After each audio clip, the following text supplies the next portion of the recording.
Hey guys, welcome back to my channel. I'm so happy to be back. I feel like I've been gone so long, but I was actually up at Jake's house. We spent a much needed long weekend together. It was super nice to do that. So today's video is actually a video that I was going to do a few days ago. Again, it's going to be how I got my corporate job. So that is what I'm going to be talking about today.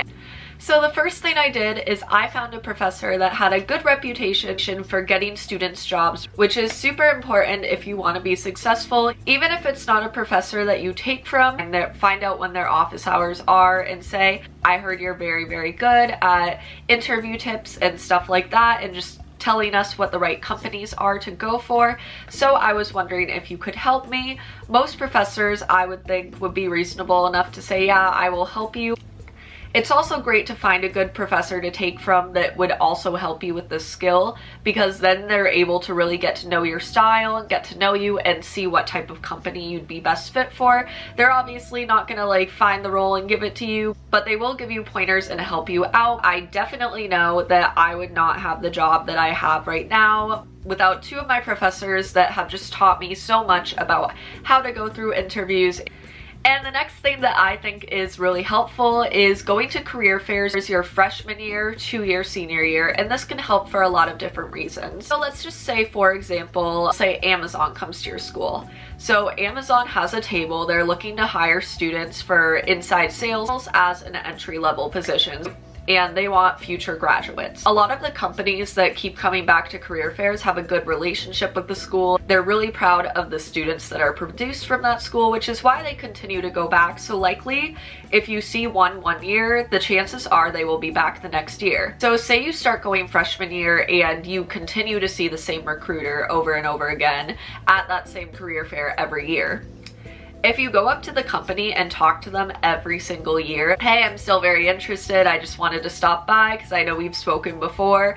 And if you continue to do that every single year and just like build this relationship with that person, connect with them on LinkedIn, it's gonna be very beneficial for you because the recruiter will advocate for you more. They'll be like, oh, I talked to this person every single year they had in school, they're really interested in the company. I think that it would be wise to give them a shot because that they're just so used to you coming to their table, interacting with them, like getting to know them. So it's clear you're very interested and you really want the opportunity with their company.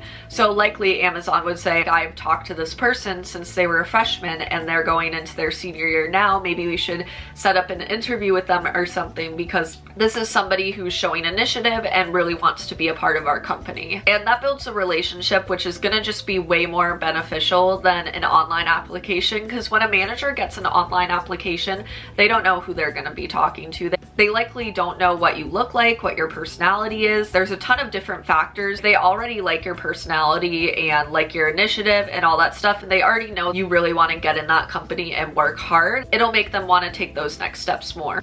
And the next thing that I did was I got a LinkedIn really early. I obviously fine-tuned it and stuff. As my years at college went on, I actually had a class that gave you a clear way of how to set up your LinkedIn, which was very important to my application process. As I learned the correct steps to set up my LinkedIn, it was great because I ended up having more companies reaching out to me and stuff. So it's definitely beneficial to take one of those classes, or if your school has a class like that. I know mine did.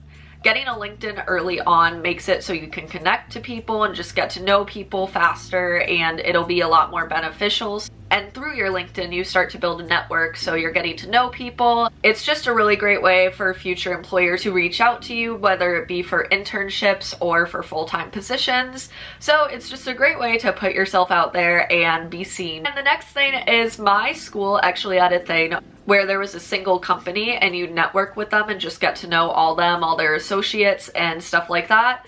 So I would definitely go to those companies, because if you're talking to a bunch of individuals of a company, there's a lot greater chance that you'll be hired. This is actually how I got my position that I am about to go into now. It was great that I did go to that specific company's networking event, but I went to this event and I don't think I even spoke a lot. I spoke maybe a few words, asked a few questions, but I did talk to a lot of different people and just ask questions about their company.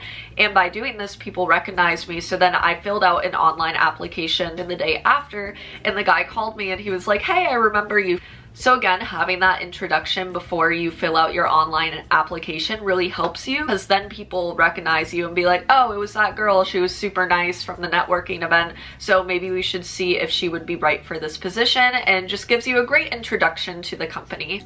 And the next thing I suggest is applying for jobs as early as possible. So I started applying for jobs in September, and I actually was able to land a position before I even graduated. I was given an offer in January for the company that I'm going to be working for. It was super nice to know that I had that job opportunity. I would suggest, just to be on the safe side, to maybe still look around to make sure that this company is the right fit for you. But I found that the company that I am going to be working for in a few weeks was the one that was the right fit for me. So I found out very early on that I was going to be set, that I was going to be starting to work really early on, which was really nice. So I definitely recommend applying for jobs as early as possible. Also, your senior year can be very stressful. You can have a lot of classes that are really hard and take up a lot of your time. So by getting this application process out of the way first, then you can say to yourself, I have a job out of school, which is great. So at least that's one thing not to stress over as you're finishing your tough classes. You know, I have a job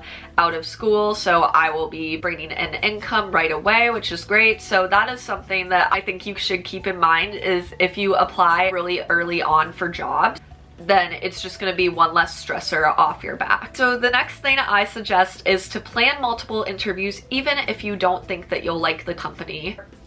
In my school in general, there are a lot of companies that people end up with. One of the companies is the company I work for. There's about 4 other companies that like everyone from Plymouth State works at. Like there's so many Plymouth State people at these companies. So something that typically happens is that if a certain person is not like a company they are working for, and a lot of other people from Plymouth State work at that company, then there's a lot of bias on what the company will actually be like when you get there. But I don't think you should listen to that. You should definitely find the company that is right for you. So even if you've heard a biased opinion about it, or you've heard rumors that it's not good, or you've just heard that there are better options and you may not like the company, or if you just feel that you wouldn't be interested in the type of work that this company offers, I would suggest you to set up an interview anyway if they're interested in you. It never hurts to try. I personally will be going into the IT industry. That's what I'm going to be doing. So I think that it's interesting because I never would have thought that I would be in the IT industry. I am doing sales for it, so I'm not sure what that really entails yet. I know I will be doing a lot of business to business work, but it's just like I would have never pictured myself in an IT industry role at all. Like I would never think that that would be where I was working, but it was, and I love the company. I immediately connected with the recruiter, which was great. He was so nice and so sweet, and I actually just got a message from my sales manager today, and he was like, I'm so happy you decided to stick with us. Like, I'm so happy you're gonna be starting soon. So I'm really excited to start. Everyone there is so nice. So what I do say is you never know. You never know what company is going to be right for you. You never know what line of work you might be doing. And again, like I never thought I would be in IT, but I'm about to be in IT. So I'm super excited to do that. So I guess what I'm saying for this is like never say never. And the next thing I suggest, and the final thing, is coming to the interview with questions. It shows you're engaged and you really want to learn about the specific company. So by coming with questions, it really just creates a conversation as well, which will be super helpful in your interview process and hopefully land you the job like it landed me the job.